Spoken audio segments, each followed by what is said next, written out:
In this video series, I show how to create and score exams and quiz answers using PaperScorer. These are bubble fill sheets akin to the old Scantron system. PaperScorer has many options you can explore, but in this series, I'm showing the simplest ways to use it for in-class bubble fill assignments on paper. In this video, I show how to return answer sheets to PaperScorer after students have taken an exam or quiz, so that PaperScorer can grade those answer sheets and supply me with the student scores.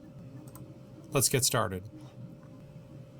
So I start with a PDF file that has my student answer sheets. I scan these in using a multifunction copier scanner printer on campus and had it emailed to me. And it's just a simple PDF with each page being a student answer sheet, bubbles filled in.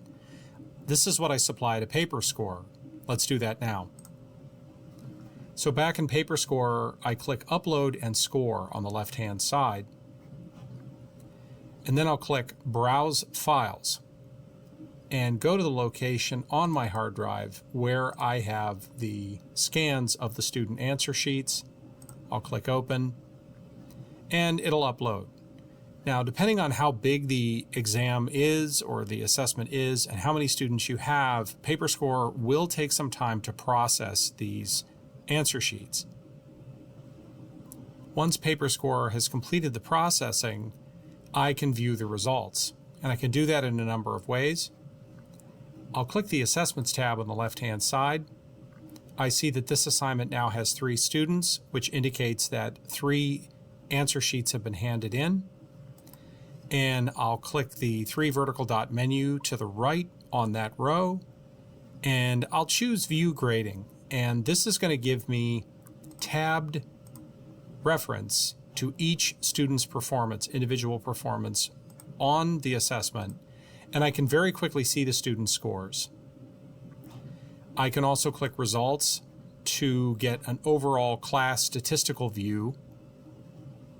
And of course, this is limited because I'm using the free version. More functionality is available for the premium version.